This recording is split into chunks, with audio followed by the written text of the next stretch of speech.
مرۆڤە ئازادەکان خەڵکە کۆیلەکانی ماددە و سامان دێنەوە سەر ڕێگا ڕاستەکە.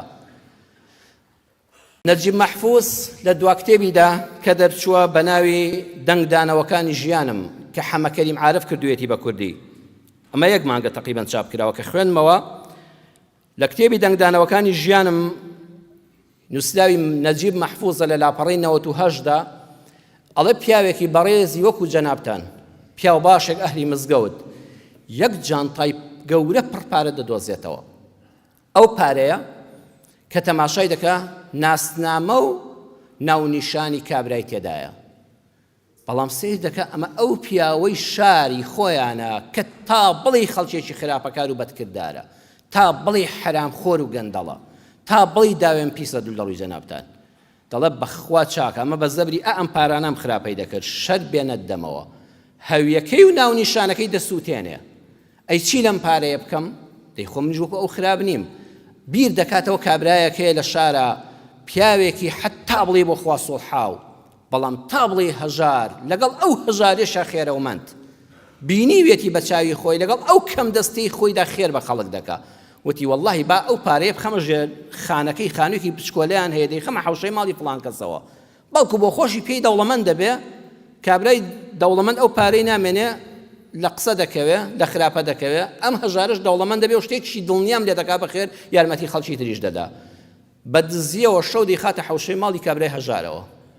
ئەڵێ سێ چوار ڕۆژێک دوای ئەوە کابرا دەگێڕێتەوە، دەڵێ بیستم وتیان وەڵڵا کابرا فەقیرە هەژارەکە مزگەوت بە مزگەوت، بازار بە بازار دەگەڕێ، کوڕە خەڵکی نەجان تایەک پارە لە حەوشەی ئێمەدا فڕێدراوە، چێ بڕەکەی و ناونیشانەکەی بڵێ بیدەمەوە. کابرای دەوڵەمەند دەگە وەڵڵا کاکە ئەو جانتایەکی منە عینوان و پارە و بڕەکەی ئەوەندەی وەڵڵا تەواوەتێک دەیداتەوە.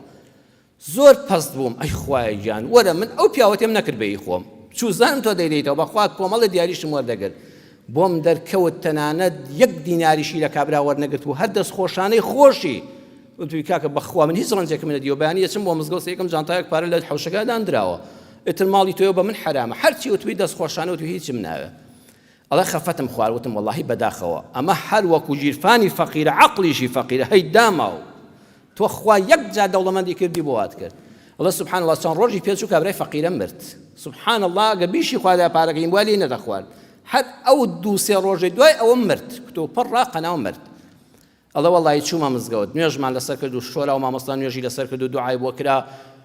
بەرەو گۆڕستان ڕۆیشتین، ئەوەی سرنجی ڕاکێشام سیر دەکەم ئەو دەوڵەمەندە خراپەکارە لە ناو مزگەوتە نوێژ لەسەر ئەو پیاوە دەکا، کوڵ بە کوڵ بۆی دەگری و فیلمێسک بە چاوێتە خواتە خوارە و قڕی بۆ دەپێوێ وەکو نزیکترین کەسی مردبێ.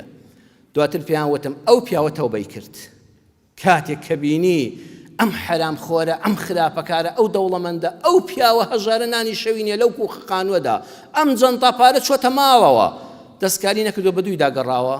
وتی ئەوە چ پەروەردەیەکە مرۆڤی ئاوا ئازاد ئاوا بوێر و دلێر پێدەگەێنێ. وتیان ئەو پیاوی مزگەوتە، کابرا بوو بە ئەهلی مزگەوت. ئینسانە ئازادەکان مرۆڤە کۆیلەکانی پارە و نەوسیش ئازاد دەکەن، بەڵام بەداخەوە ئەگە هەمومان کۆیلە بووین یەکتر دەکەین بە کۆیلە و وڵات دەبێتە کۆیلستان.